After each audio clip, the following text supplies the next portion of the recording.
Hai Marketplace Leaders, selamat datang di A Cup of Wisdom, seri video dari JPCC Marketplace yang bertujuan untuk memperlengkapi Anda dengan nilai-nilai kebenaran dalam menjalankan bisnis sehari-hari. Saya Dennis dan hari ini saya ditemani oleh Hando Yolim.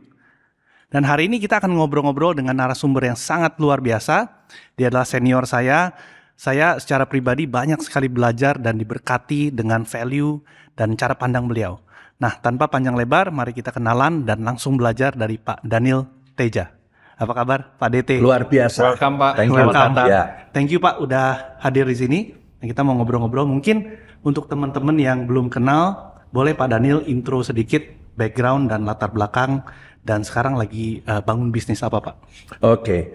Saya sebenarnya bukan membangun bisnis sendiri. Ya, saya sampai saat ini masih profesional, namun memang mendapatkan sebuah kepercayaan untuk mengelola sebuah korporasi yang lumayan ya, dan puji Tuhan kalau ada teman-teman dari anak Tuhan yang bisa dipercaya oleh dunia marketplace ya, itu bagus sekali ya.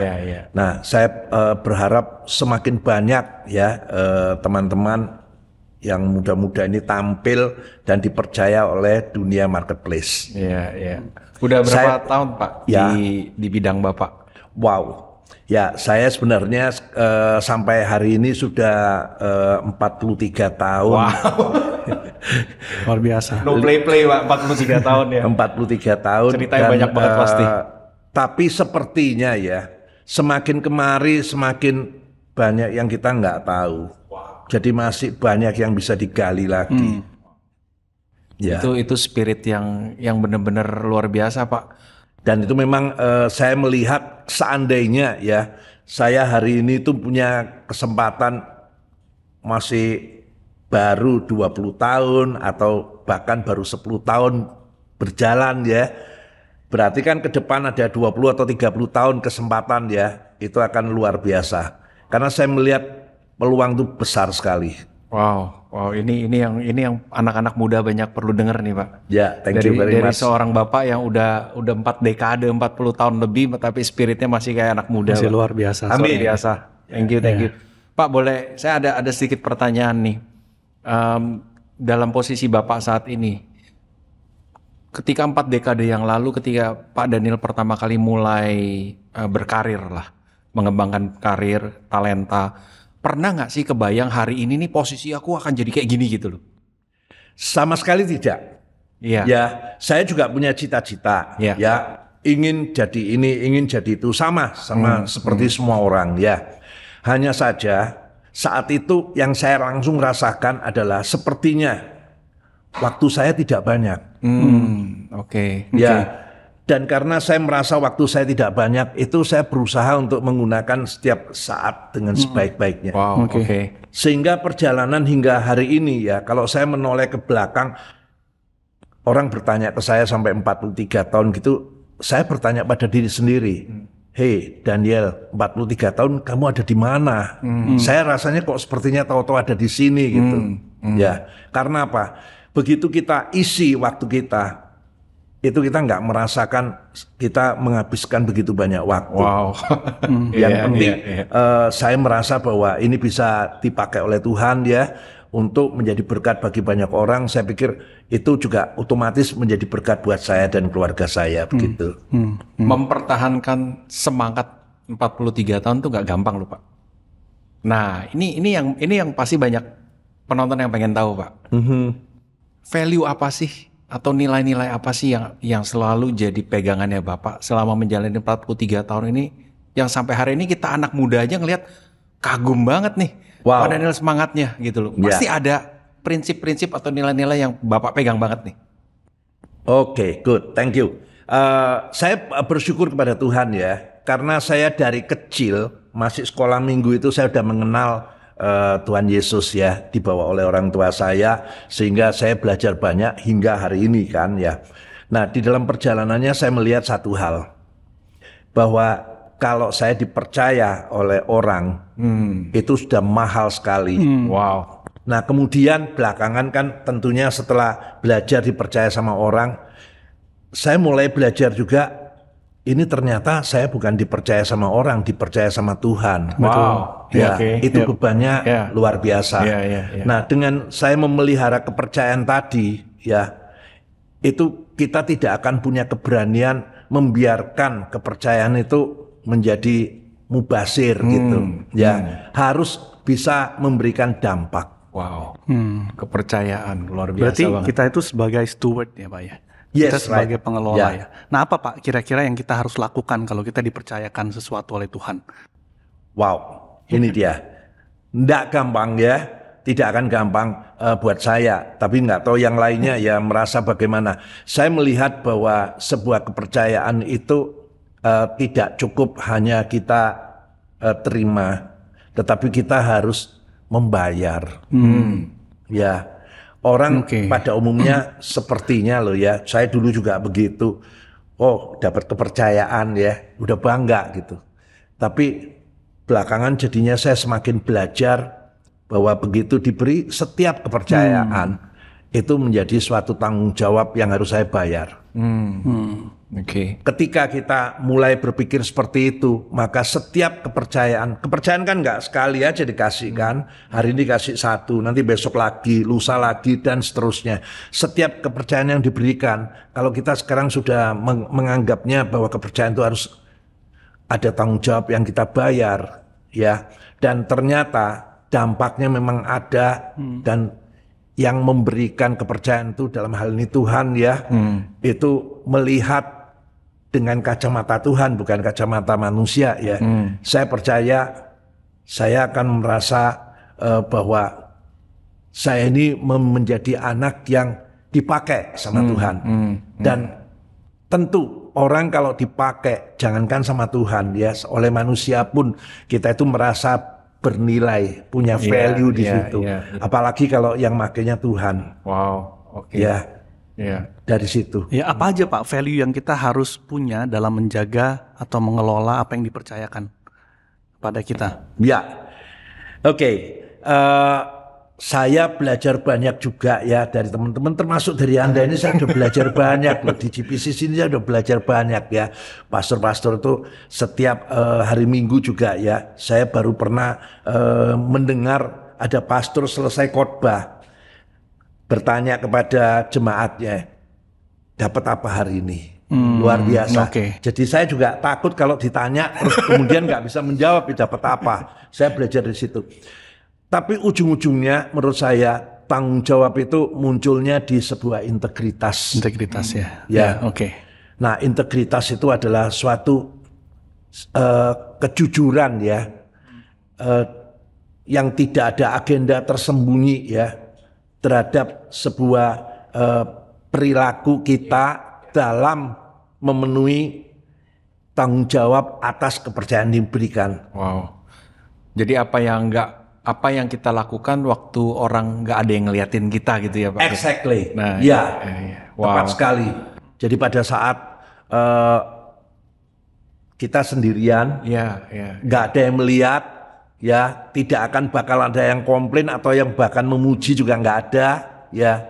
Nah di situ ketulusan hati kita mengerjakan apa yang sedang dipercayakan pada kita, itu yang menjadi value-nya. Wow. Integritas itu menjadi nilai utama dalam kita menjaga kepercayaan yang sudah diberikan kepada kita. Saya boleh lanjutkan sedikit mengenai integritas ya. Ini saya juga belajar dari orang beken tuh ya. Warren Buffett mengatakan Anda butuh 3 hal ini ya untuk bisa berhasil. Pertama integritas, kedua intelligence atau kecerdasan, ketiga itu adalah spirit ya atau energi ya.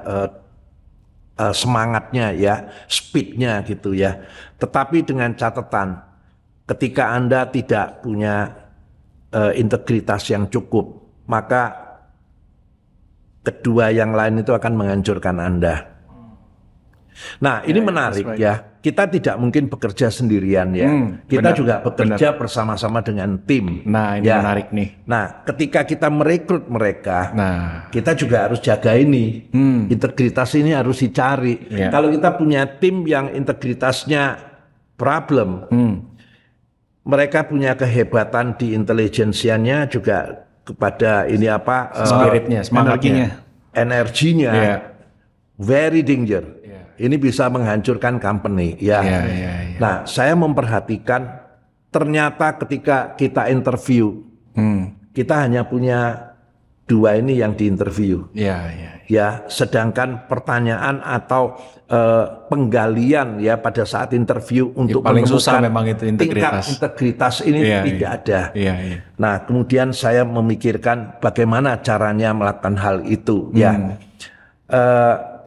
saya mencoba melakukan yang namanya reverse, jadi melawan arus. Ya, saya melihat ke diri saya sendiri. Ya, Daniel, pada saat kamu diinterview, apa sih yang kamu katakan? Oh, saya pasti akan mengatakan saya hebatnya seperti ini. Ya, nah hebatnya seperti ini itu saya catat satu-satu. Apa Iya. itu kira-kira? Iya, iya. Dan itu saya lawan semua. Saya tutup jalannya supaya tidak bisa diungkapkan kehebatannya. Oh, oke. Ya, nah dari sana saya bisa tahu orang ini jujur atau tidak. Ya, saya berikan contoh ya. Tapi interview model kayak begitu nggak bisa panjang. Ya, saya hanya menggunakan waktu 5 menit ya. Iya, iya, iya. Dengan 3 kelompok pertanyaan. Jadi saya akan interview ini dengan menyampaikan dulu yang saya ingin ketahui hanya 3 hal. 1, latar belakang Anda dari sisi keluarga. 2, dari sisi pendidikan. 3, dari sisi pekerjaan. Ya, berurutan. Kemudian setelah saya sampaikan, baru Anda menceritakan ke saya juga berurutan seperti itu. Dengan 1 syarat. Yang tidak saya tanyakan, dilarang diceritakan. Dilarang.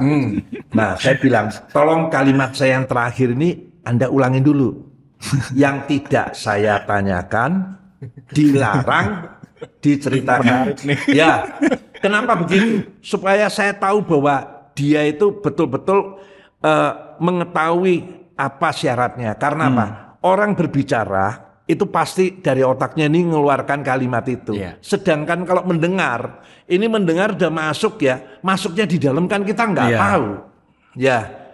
Nah, ketika dia bisa mengucapkan dengan benar, saya bilang oke, good. Nah, saya mulai. Nah, terus sekarang isi dari 3 itu. Yang pertama, orang biasanya langsung begitu dikasih kesempatan berbicara itu langsung dia akan bilang, Pak, nama saya Daniel Teja, saya begini begitu. Itu nggak ditanya sama saya. Saya bertanyanya lucu. Latar belakang keluarga, ayah, ibu, kakak, adik. Pertanyaannya 2. Domisilinya di mana? Pekerjaannya apa? Karena saya nggak perlu informasi yang lain kan, hanya perlu itu kan. Ya. Iya, iya. Dan saya udah memberikan satu jebakan. Kalau dia sampai muncul ke lain tempat, berarti ini nggak nangkep yang tadi diucapkan sama dia sendiri ya, bocor. Yang kedua tentang latar belakang pendidikan. Nah, ini mulai lebih berbahaya lagi. Setelah selesai SMA, apakah ada pendidikan lanjutan? Kalau tidak ada, harus dikatakan tidak ada. Mana ada orang mau ngomong begitu ya? Nggak usah ngomongin lebih baik ya. Daripada saya harus mengatakan tidak ada Pak gitu ya. Terus kalau ada boleh katakan IPK-nya saja. Tidak boleh ceritain yang lainnya. Oh Pak, saya sekolah di ini bagian apa, enggak boleh. Itu semua membanggakan itu ya, itu ditutup. Nah, yang ketiga lebih berbahaya lagi nih ya jebakannya. Ini tentang latar belakang pekerjaan. Ya. Ada 4 di situ. Nomor 1 nama perusahaan, gampang. Nomor 2 latar bidang usaha perusahaan tersebut, gampang ya, karena itu data. Yang nomor 3 ini suka yang menjadi masalah. Ini sudah banyak yang gagal di situ. Saya bilang, ceritakan posisi Anda terakhir saja. Orang tuh suka cerita, saya itu masuknya dari sini loh Pak, terus saya diangkat jadi ini gitu. Itu dibuang semua. Nah saya pengen tahu dia berani nggak sampai seperti itu. Nah yang keempat ini yang kuncinya ini, gongnya di situ.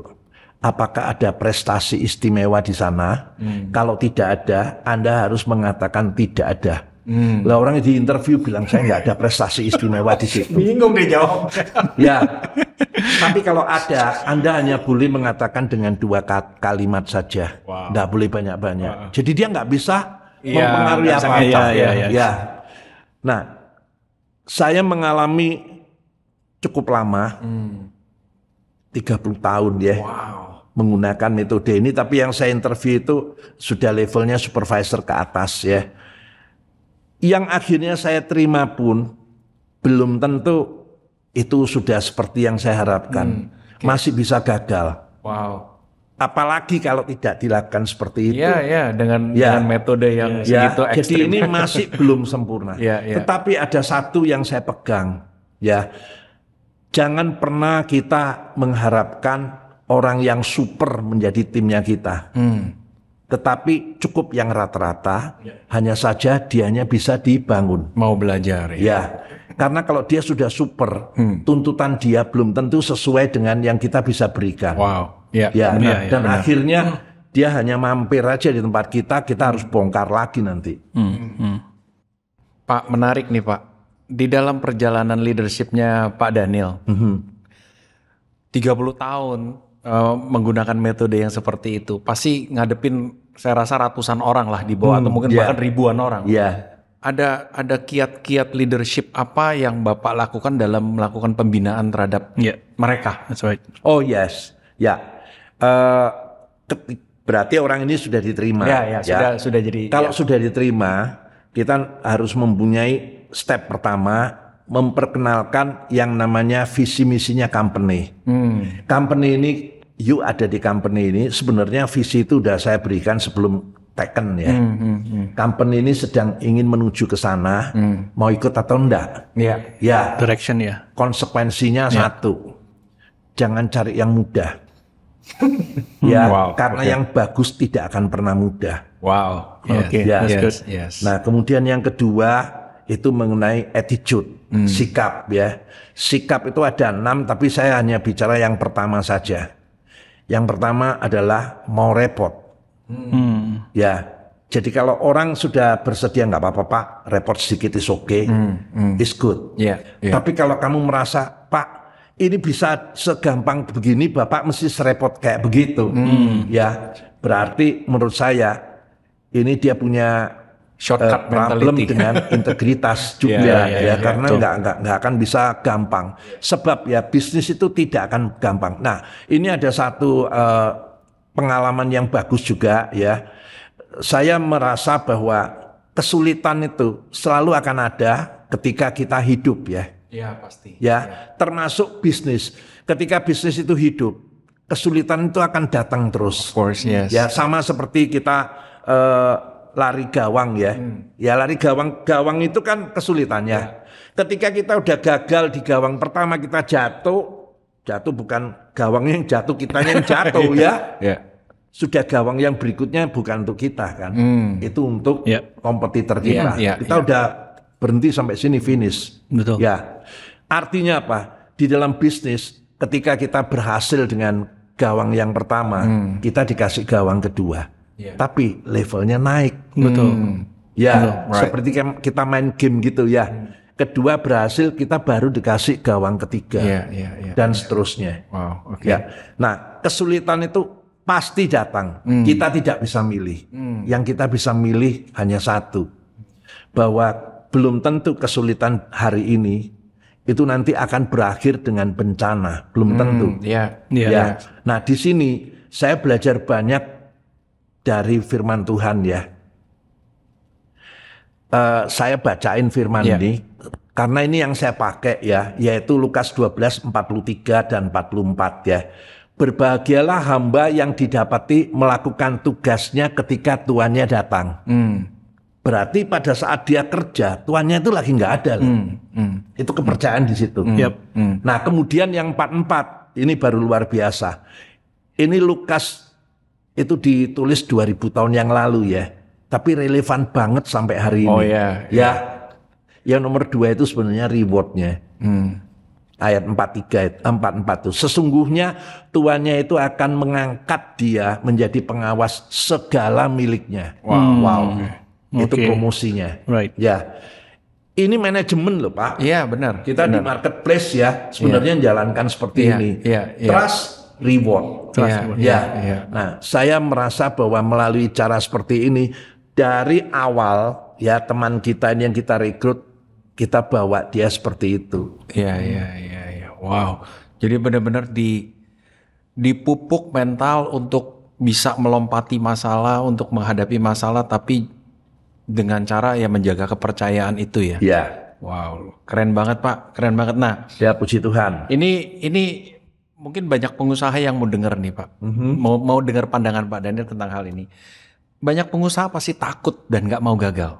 Ya, itu natural. Sama saya ya, juga. Iya, semua manusia saya rasa takut dan nggak mau gagal. Tapi tantangan kan nggak bisa kita hindari Pak. Nah, waktu tantangan dan kesulitan itu datang dari kacamata Pak Daniel, apa sih yang seharusnya kita lakukan atau pola pikir seperti apa sih yang harus kita pegang ketika lagi ada masalah nih gitu loh? Oke, good.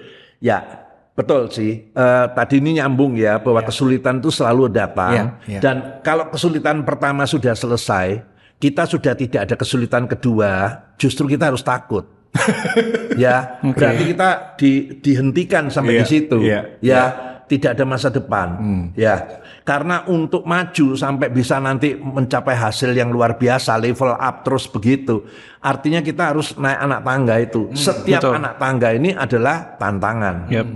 Ya, justru kalau saya melihat poin pertamanya, memandang kesulitan itu atau bencana apapun juga, termasuk COVID ini, itu adalah anak tangga tersebut. Tidak ada katanya kan tidak ada lift untuk sukses naik anak tangga. Nah, saya juga sama seperti semua orang ya. Ketika COVID itu kita dibelenggu ya, seperti di kursi ini ya. Ini kursi ada lengannya, tangan saya ditaruh di sini di lakban ya, kayak yang di film-film gitu ya. Kaki juga di lakban gitu ya, udah nggak bisa gerak. Tapi hati saya tersenyum, mulutnya jangan tersenyum. Bila perlu mulutnya juga dirangus gitu ya. Ya, jangan tersenyum di luar, tersenyum di hati. Tahu kenapa?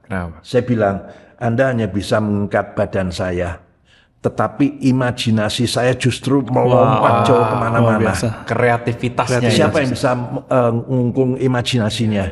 Belum ada itu lakban yang bisa mengungkung itu ya. Iya benar. Betul, benar.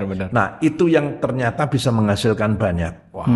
Jadi ketika lagi kesulitan malahan justru imajinasi dan kreativitas ini yang harusnya dikorek keluar gitu. Ya. Menarik banget nih. Saya juga belajar banyak dari banyak teman-teman termasuk Anda ini ya.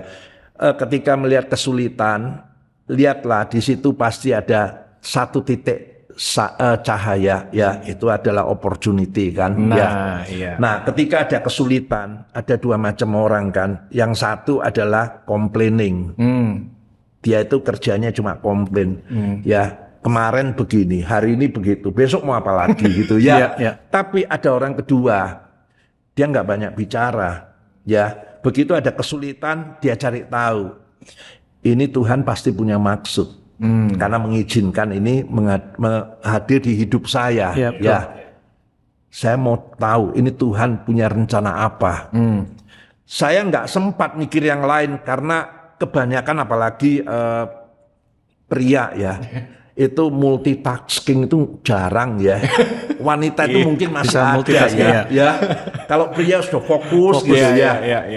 Nah, sebenarnya juga bukan multitasking. Wanita itu karena switchingnya lebih cepat dari kita aja ya. Terpujilah wanita. Nah, saya kalau melihat ketika kita sudah fokus ya, mencari tahu pesan Tuhan itu melalui bencana itu apa. Otak kita ini tidak akan ada tempat buat mikirin problem, buat komplain, nggak sempat. Dan akhirnya kita bisa menemukan titik itu, dan akhirnya kita bisa memuji Tuhan, malah kita bisa mendapatkan sesuatu. Ada orang yang mengatakan, bagus sih orang ini bilang ya, dia mengatakan bahwa segala sesuatu itu basisnya adalah di sebuah responsibility, tanggung jawab. Kalau seandainya kita punya tanggung jawab itu murni ya, tidak ada agenda tersembunyi di situ, itu integritas sudah ya, maka selalu akan menemukan jalan. Tetapi kalau kita mempunyai beban ya, setiap kali ada kesulitan kita complaining, kita akan menemukan itu mungkin 98% ya. Orang kalau menghadapi situasi yang berat kemudian complaining, selalu satu ini yang terjadi. Orang ini takut disalahkan, tapi tidak takut gagal, Pak. Jadi misalnya yang simpel aja ya, gara-gara hujan keras, gara-gara banjir ya, bisnis problem ya, sepi gitu ya, langsung blame to the rain. Blame to the rain. Lagunya siapa itu? Belum lahir saya. Nah, sedangkan orang yang tidak memikirkan ke sana, jangan mempermasalahkan hujannya, jangan mempermasalahkan banjirnya. Hari ini memang sama seperti kamu, bisnis saya juga sepi, tapi saya lagi mikir, harus saya apain? Lah kamu sempat mikir enggak? Mau diapain? Kamu mikir banjirnya? Saya mikir harus saya apain? Kelihatan ya? Bedanya ya? Kita melihat kesulitan itu dari angle yang berbeda, Pak ya. Jadi melihat kesulitan itu dari angle ini tantangan yang Tuhan berikan justru untuk menggali potensi kita, untuk kita bisa menjadi lebih kreatif. Betul. Nah, ini ada pertanyaan, Pak. Dengan semua hal yang sudah dipercayakan kepada Pak Daniel selama 40 tahun ini ya, apakah Pak Daniel merasa bahwa Pak Daniel sudah mencapai kesuksesan, atau how do you define success? Wow, menarik nih. As a person or as a businessman? Ini tidak gampang ya. Saya kalau sudah mencapai sukses, saya anggap bahwa saya sudah berhasil hari ini. Sama seperti ketika tadi saya mengatakan kesulitan sudah saya hadapi, beres, tidak ada kesulitan kedua, bahaya. Berarti saya finish itu. Betul nggak? Nah, tergantung sayanya sudah mau finish atau belum gitu ya. Kalau saya belum mau finish, ya jangan komplain kalau ada next difficulties coming. Betul ya. Nah, begitu pula dengan sukses ini kesuksesan tadi. Kalau saya sudah anggap ini berhasil, berarti sudah selesai ya. Sebaiknya jangan ya. Berarti mentalitinya harus always be ready for the next step. Saya rasanya nggak siap menjadi orang yang kerjanya tiap hari diem begitu ya. Udah sukses terus diem aja. Nothing to do gitu ya. Karena apa? Justru hidup itu semakin excited ya, kalau kita harus memecahkan problem. Kalau kita nggak memecahkan problem ya, everything is okay aja ya. Kok sepertinya ya kita itu seperti sudah tidak dibutuhkan gitu. Nah, itu yang menyebabkan banyak orang ya hidupnya itu menjadi nggak ada value-nya lagi karena dia merasa nggak dibutuhkan. Pak, ngedengerin jawabannya Pak Daniel tadi ya, saya ngebayangin ya. Hari-hari ini banyak banget pengusaha yang muda-muda pengen cepat pensiun gitu loh. Kok rasanya malu ya kalau saya dengar dari jawabannya Pak Daniel gitu. Kita yang masih muda-muda, Pak Daniel yang udah 4 dekade berkarir aja tuh masih yang on fire gini loh. Nah, masih on fire di bidang bisnis, berkarir, dan pelayanan. Ini luar biasa. Saya ngelihat Pak Daniel ini figur yang inspiratif banget, Pak. Nah, apa sih yang bikin Bapak nih terus on fire gini loh? Tolong tanyakan ke Tuhan saya. Saya juga nggak tahu ya. Saya merasa seperti yang diceritakan di Alkitab ya. Kita ini bejana ya. Tuhan membentuk kita sesuai dengan kehendak Tuhan. Kemudian ya dipakai kan sama Tuhan. Kalau kita nggak bisa dipakai sama Tuhan, nggak ada gunanya, ya nggak dipakai lagi kan. Ya. Nah, saya bisa cerita dari ilustrasi yang berbeda. Ibaratnya saya punya gelas ya, ini kebetulan bukan gelas, ini botol ya. Botol ini diisi air, udah penuh. Itu berkat buat saya, ya udah penuh. Nanti Tuhan muter nih, kayak kita dagangan ya keliling kan, ada cycle-nya ya seminggu sekali ya diputer. Ini malaikatnya disuruh keliling. Masih penuh Tuhan, ya udah lewatin aja. Ya, jadi nggak dikasih, penuh kok. Saya belajar dari situ. Jadi ketika dikasih, cepet habisin, kasih orang lain. Waktu gilirannya cycle-nya balik ke sini harus ngisi. Ini Ngisi kosong. lagi. Iya. Wow. Kosong Tuhan, ya isi. It's very Ya. wow. Ya. Balik lagi, kosong lagi, isi lagi. Wow. Lama-lama terus malaikatnya bilang, Tuhan ini namanya juga ilustrasi ya, Ya, jangan dikomplain. Iya. Tuhan, ini kok selalu kosong? Berarti gelasnya kurang gede. Iya. Ganti dong gelasnya yang gedean. Ya, dapat saya 2. Kapasitasnya diperbesar, kapasitasnya betul. bertambah. 2 kan? Ya. Masih kosong lagi. Dikasih lagi 1. Jadi 3. Wow. Ilustrasi ini sangat memberikan inspirasi ke saya untuk setiap kali kalau kita mendapatkan berkat dari Tuhan, jangan disimpan. Plus. Ini nih resepnya kenapa Iya. masih on fire dan terus memberikan, terus melayani ya. Moga-moga ini bermanfaat ya. Wah, Pak, ini jawaban yang perlu banyak orang dengar, Pak. Karena banyak sekali orang berbisnis itu punya pemikiran adalah I want to achieve something and then I'm gonna die happy man gitu loh. ceritanya. Tapi kan dia berhenti sampai di dia doang. Nah, justru dengan jawaban Pak Daniel tadi nih, justru ketika kita dikasih lebih, kita harus memberinya lebih bahkan ya. Makanya semakin expert, semakin berumur, semakin banyak lagi pelayanannya karena berkatnya semakin besar. Ya, saya harus mengatakan ya, sebenarnya apa yang kita terima dan apa yang kita bagikan itu dibagi dua kelompok. Yang satu berupa materi, yang satu berupa knowledge. Ya, yang knowledge itu kan nggak ada value-nya secara rupiah kan. Jadi kalau you bagiin juga nggak rugi satu sen pun juga gitu loh. Benar-benar. Ya, tetapi bagi orang yang menerima itu Wah, million luar biasa. loh. Betul. You nggak ngeluarin Rp1 tapi buat dia tuh million. Betul. Ya, begitu. Tapi masalahnya sekarang ini malahan banyak yang orang pelit Pak sama ilmu. No, Kalau ditanyain, wah rahasia. Saya masih punya satu rahasia lagi, Pak. Iya. Dan itu dari muda saya lakukan hal itu ya. Mulai dari saya juga berangkat dari bawah loh ya, jualan keliling begitu. Itu ketika setiap kali dapat order, saya bilang Tuhan, ini kemuliaan punya Tuhan, saya kembalikan. Sesimpel itu. Iya. Nah itu kebiasaan itu dibangun terus sampai hari ini. Wow, oke. Jadi menjaga spirit of entitlement ya. Jadi semuanya adalah punya Tuhan. Kita adalah pengelolanya gitu. Dikembalikan kepada Tuhan. Kita nggak boleh, nggak layak kita menerima kemuliaan itu. Biarkan Tuhan yang ngasih, tapi kita nggak usah ikutan gitu ya. Iya.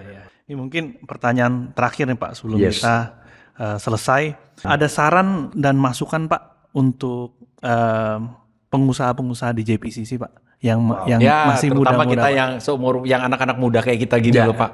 Tolong dididik Pak. Wah, bukan dididik. Sebenarnya kalau menurut saya, Anda kebalik loh. Ya, Anda nggak sadar bahwa ilmu Anda itu diserap sama saya itu banyak banget. Ya, contohnya ya, ini 3DE ya, 3 dimension entrepreneur itu luar biasa. Saya belajar 2 macam dari Anda dan itu langsung saya pakai ya. Yang pertama adalah bahwa Anda jangan pinter sendiri ya. Pinter sendiri itu you akan terbatas, nggak bisa membesarkan usaha itu. Tapi berbagi. Nah, ketika berbagi ini berarti membutuhkan manajerial. Manajerialnya itu ada 3, memanage diri, memanage orang lain, dan memanage bisnisnya. Ya. Nah, kemudian di dalam menjalankan itu selalu harus menggunakan yang namanya grow. Wah, keren ada punya sistem itu. Grow itu ya G-nya adalah goal, mau kemana. Jadi itu cita-cita. Betul. R-nya itulah realita kita hari ini ya. Saya hari ini di sini mau ke situ gitu.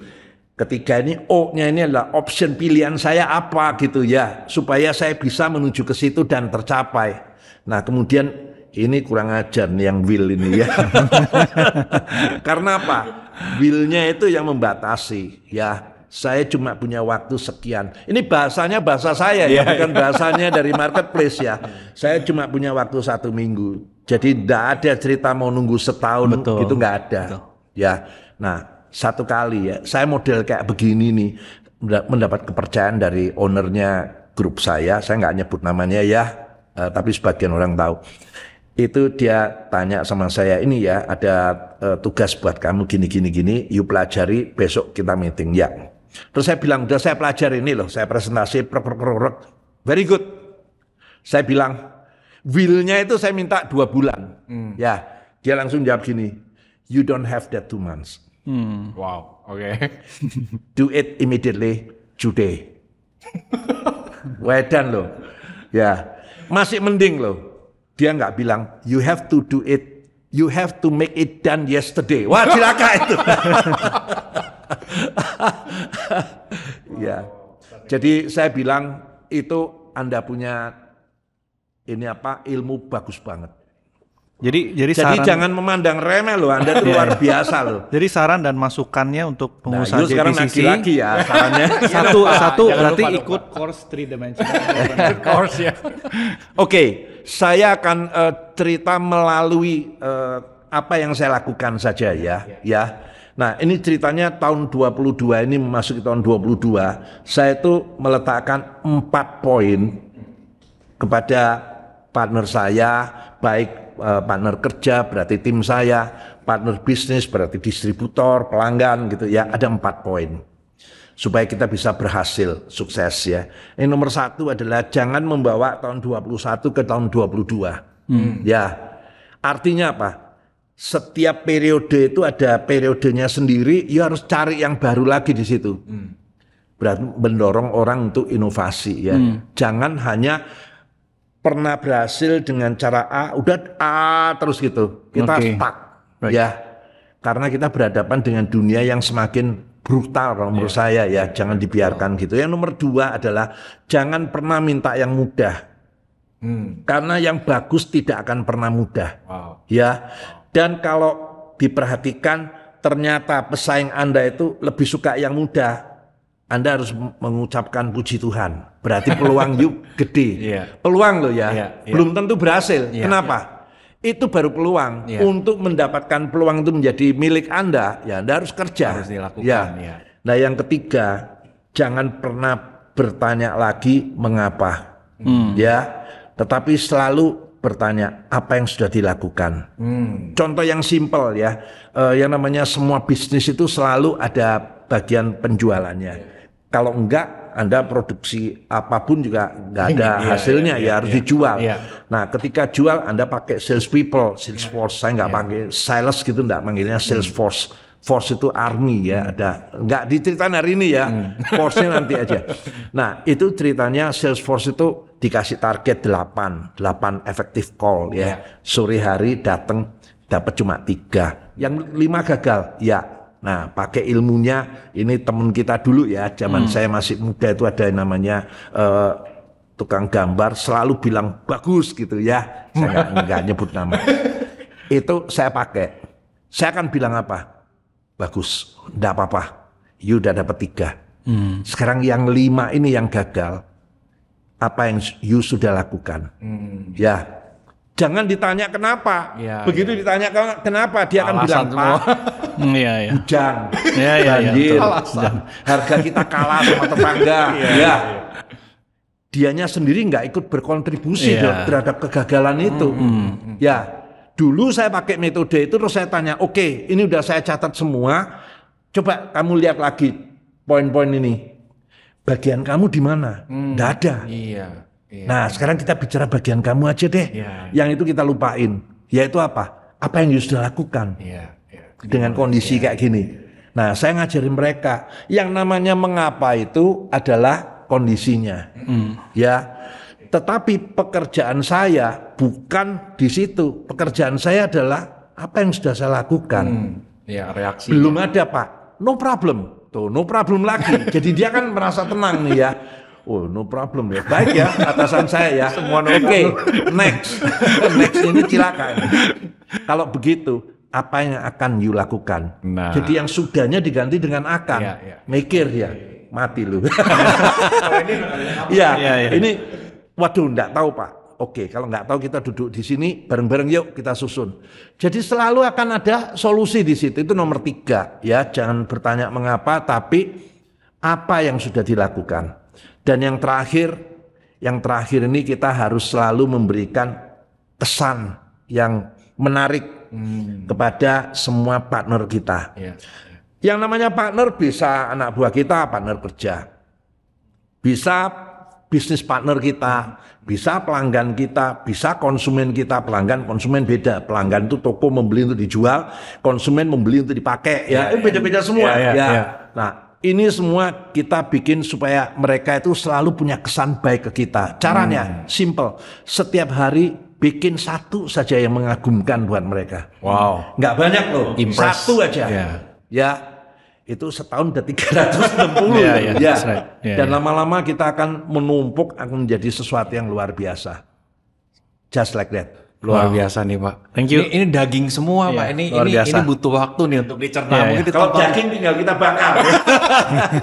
Thank you banget. Oke, thank you for sharing Pak. Ya, I think saya rasa teman-teman pasti akan diberkati dengan apa yang Pak Dhani. Puji Tuhan.